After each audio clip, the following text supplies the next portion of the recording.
naman. Ah, talaga. Ah, talaga. Alam mo yung Edo? Ano yun? God's chosen one. Natawa. Pati ako natawa doon. Yung biro lang po. Ang tanong ko, ito alam ko kasi lagi sa set ng okay, fine, whatever. Lagi ka nagdadala ng aso mo. Yung sarili mong aso. Alam ko, mahilig ka. I used to have siguro sa house namin mga 4 na aso. Pero we had to give them away kasi wala na silang space sa bahay. Matatapang ba yung mga aso mo?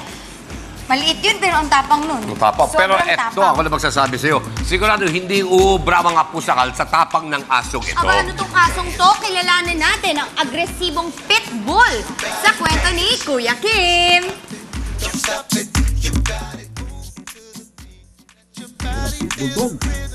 Pitbulls are a good breed. Actually, superior breed sila. Very dominant, pero mababait.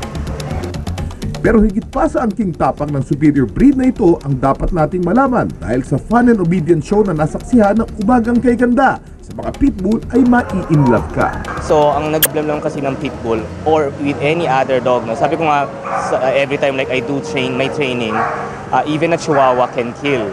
So, kung pitbull yan, syempre because of their strength, kasi napakalaki nila, no? Kahit na hindi sila ganun katangkad, pero yung buong-buong yung muscle nila, kaya ka talaga nilang hilahin. So, kaya ka nilang saktan. So, once na meron ka nito, kung marunong ka naman mag-train, madali lang. Attack, sit, lie down, pati tuwad. Yan ang mga simple yet helpful commands na nagagawa ng mga pitbull. You should research first.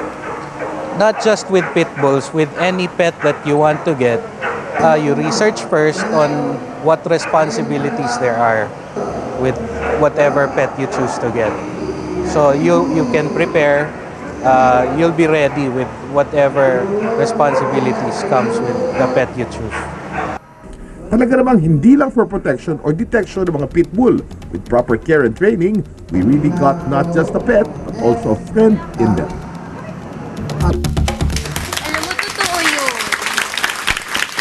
Being a dog owner, meron talagang ang bawat aso ay may characteristics. So, kailangan alam mo talaga, like pitbull, talagang matatapang yung mga yan. At nagkaroon ng masamang reputasyon dati kasi yung mga pitbull. Kaya saka yung po kami doon sa sinabi, dapat mag-research ka muna doon sa asong napapasayo. Nang sa ganun, mabigyan mo ng sapat ng yung pangangalaga. Training or pangangalaga. Hindi ba? Okay, ngayon naman po, eto na. Ito parang pitbull din. Ito, tapang. mas matindi sa pitbull to. Ito yung pitbull na galing pa sa bundok, hindi pa natitrain. Okay ba? Ito na po. Wild. Puto with Anthony Taberna. Maraming salamat sa iyo, Kuya Dudes. At